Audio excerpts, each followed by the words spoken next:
ইখলাস দরুদ পড়ে, ফাতিহা ইখলাস দরুদ পড়ে দুআ করিও। আমার মরার খবর শুনিলে জানা যায় আসিও।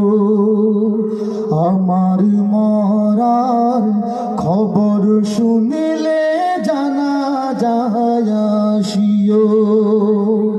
রেখো না মনে কষ্ট ঘৃণা আমার কোনো কাজে, হতে পারে অনেকটা ভুল আমার চলার মাঝে।